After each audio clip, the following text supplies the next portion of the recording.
Welcome to my YouTube channel Lipsa corner. कैसे हैं सभी। तो आज मैं सिलाइयों के साथ और दो कलर के साथ एक बहुत ही सुंदर सा और इजी सा पैटर्न बना रही हूँ। और इसको बनाने के लिए जो फंदे हैं वो मैंने 4 के मल्टीपल में +3 में डाले हुए हैं। तो वीडियो शुरू करने से पहले अगर आपने मेरे चैनल को सब्सक्राइब नहीं किया है तो सब्सक्राइब कर दीजिए और वीडियो को लाइक और शेयर भी कर दीजिए। तो आइए शुरू करते हैं। फंदे डालने के बाद जो इसकी फर्स्ट रो है वो पूरी की पूरी मैंने उल्टी दे दी है, क्योंकि ये हमारी रोंग साइड की रो है।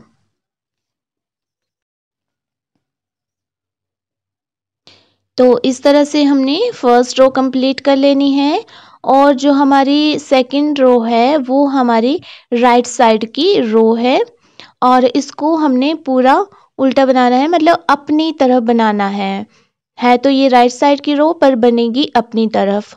और अगर आप नीचे बॉर्डर डाल रहे हैं और बॉर्डर डालने के बाद डिज़ाइन स्टार्ट कर रहे हैं तो ये जो रो है हमारी फर्स्ट रो ही काउंट होगी, क्योंकि यहीं से हमारा डिज़ाइन जो है स्टार्ट होगा। तो इस तरह से इसको कंप्लीट कर लेना है। और इसके बाद जो हमारी थर्ड रो है वो हमारी रोंग साइड की रो है और ये भी पूरी की पूरी हमारी उल्टी ही बनेगी।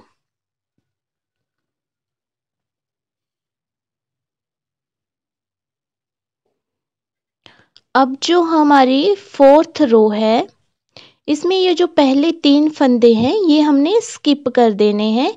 और ये जो 2 फंदों के बीच में गैप दिख रहा है यहाँ हमने इस तरह से सिलाई को डालना है और अपना दूसरा धागा यूज़ करना है। यहाँ मैं रेड कलर का धागा यूज़ कर रही हूँ। इसको इस तरह से खींच लेना है और ये जो धागा है इसका पिछले वाला जो लूप है वहाँ सिलाई को डालना है और फिर इस तरह से बुनाई कर लेनी है। फिर धागे को इस तरह से लपेटना है और फिर इसी लूप में सिलाई को डालना है और बुनाई कर लेनी है। मतलब हमने 4 फंदे बना लेने हैं और फिर आगे जो है 3 फंदे इस तरह से स्किप कर लेने हैं और आगे फिर से 2 फंदों के बीच में हमने सिलाई को डालना है और इस तरह से बुनाई कर लेनी है। फिर पिछले वाले लूप में सिलाई को डालना है और इस तरह से बुनाई कर लेनी है। फिर धागे को इस तरह से लपेट देना है और फिर से इस तरह से सिलाई कर देनी है। अगले जो 3 फंदे हैं वो फिर से हमने स्किप कर देने हैं और फिर से वैसे ही सिलाई को 2 फंदों के बीच में डालना है, इस तरह से बुनाई करना है और फिर पिछले वाले लूप में सिलाई को डालना है, बुनाई करना है, धागे को लपेटना है और इस तरह से बुनाई करना है। फिर से जो आगे हमारे 3 फंदे हैं वो स्किप किए जाएंगे और फिर से आगे वैसे ही हमने बुनाई कर लेनी है।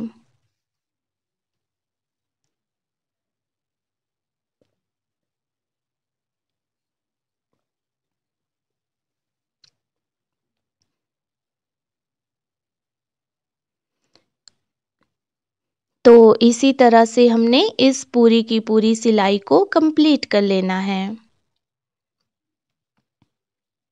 इसके बाद जो हमारी 5th रो है उसमें जो हमने 3 फंदे स्किप किए थे वो तो हमने स्किप ही करने हैं। फिर धागा जो है हमने बाहर की तरफ ले जाना है और ये जो 4 फंदे हमने बनाए थे रेड कलर के उनमें सिलाई डाल के हमने एक फंदा बना लेना है। फिर से हमने धागा अपनी तरफ लाना है और फिर से जो 3 फंदे स्किप किए थे वो स्किप करने हैं। फिर धागा पीछे की तरफ और फिर से ये जो 4 रेड कलर के फंदे हैं हमारे पास इनका हमने एक बना देना है। फिर से 3 फंदे स्किप करने हैं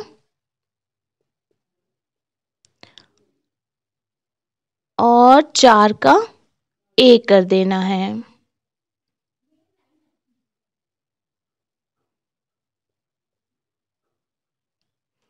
फिर से 3 स्किप होंगे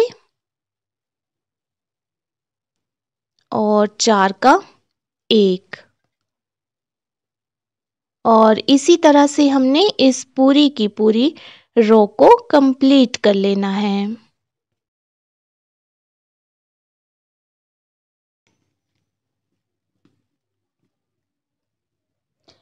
इस रो को कंप्लीट करने के बाद जो हमारी अगली रो है 6th रो,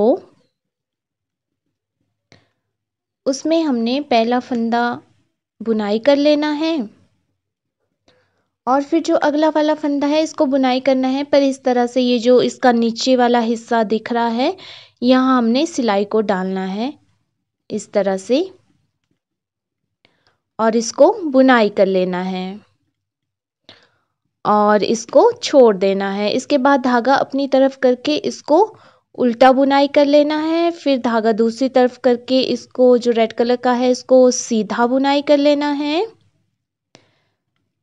फिर से धागा अपनी तरफ करके इसको उल्टा बुनाई कर लेना है और फिर धागा दूसरी तरफ करके फिर से मतलब ये जो हमारा फंदा है इसके जो नीचे हमें ऐसे दिख रहा है वहाँ हमने सिलाई को डालना है और बुनाई कर लेनी है। फिर से हमने अगला उल्टा बनाना है, अगला सीधा, और इसी तरह हमने इस रो को कंप्लीट करना है कि एक फंदा जो है वो सीधा बनाना है, एक फंदा उल्टा बनाना है। पर सीधा बनाने का तरीका मैंने आपको बता दिया कि जो रेड वाला है वो तो हमने सीधा ही बना लेना है इस तरह से, और अगले वाला हमने उल्टा बनाना है, उससे अगला वाला हमने सीधा बनाना है, पर बनाना इस तरह से कि फंदे से जो नीचे वाला फंदा है उसके बीच में सिलाई को डालना है और फिर उसको बनाना है। तो इस तरह से मैंने इस पूरी की पूरी रो को कंप्लीट कर लिया है।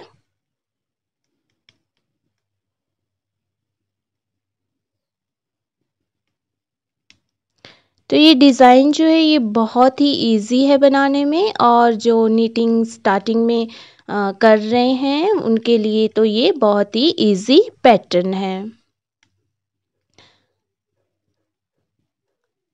तो इससे अगली वाली जो रो है वो हमारी 7th रो है, और ये रो बिल्कुल वैसी है जैसी मैंने फंदे डालने के बाद पहली रो बनाई थी।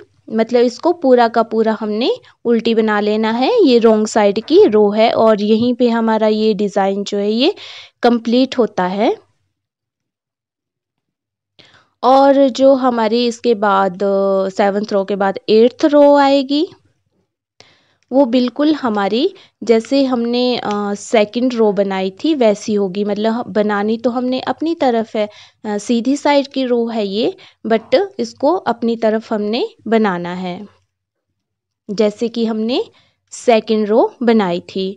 और इसी तरह से हमने इस डिज़ाइन को अब रिपीट करते जाना है।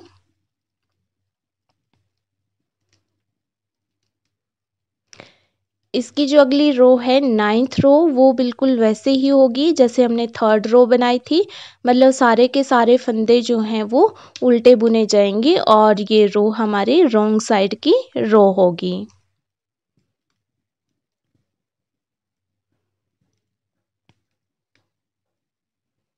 9th रो कंप्लीट करने के बाद जो हमारी 10th रो होगी उसमें हमारा डिज़ाइन बनेगा, और ये जो हमारी 10th रो है ये बिल्कुल वैसे ही बनेगी जैसे हमने 4th रो बनाई थी कि 3 हमने फंदे स्किप करने हैं और एक के हमने 4 बना देना है। तो इसी तरह से हमने 5th रो भी रिपीट करनी है, 6th रो भी रिपीट करनी है, 7th रो भी रिपीट करनी है, और 7th रो रिपीट करने के बाद फिर से हमने सेकंड रो से स्टार्ट कर देना है डिज़ाइन। तो इसी तरह से हमने इसको रिपीट करते जाना है और ये बनकर हमारा तैयार हो जाएगा। तो मैंने इसको बनाया है थोड़ा सा, और बना के ये कुछ इस तरह से दिख रहा है। तो ये बिल्कुल ऐसे लगता है जैसे मोती बने हों बीच में। इसको आप रेड कलर के साथ, जो बेस कलर है उसको रेड कलर भी दे सकते हैं, और ये जो मोती हैं इसको वाइट कलर के साथ भी बना सकते हैं, तब भी ये बहुत सुंदर लगता है पैटर्न देखने में। और इसको आप किसी बेबी स्वेटर में भी यूज़ कर सकते हैं, और जो लेडीज़ लॉन्ग स्वेटर होती हैं उनमें भी ये बहुत सुंदर लगता है। तो आप किसी भी प्रोजेक्ट में इसको यूज़ कर सकते हैं। तो मेरी इसी तरह की वीडियोस देखने के लिए अगर आपने मेरे चैनल को सब्सक्राइब नहीं किया है तो सब्सक्राइब कर दीजिए, वीडियो को लाइक और शेयर कर दीजिए और नोटिफिकेशन बटन पर भी क्लिक कर दीजिए। धन्यवाद।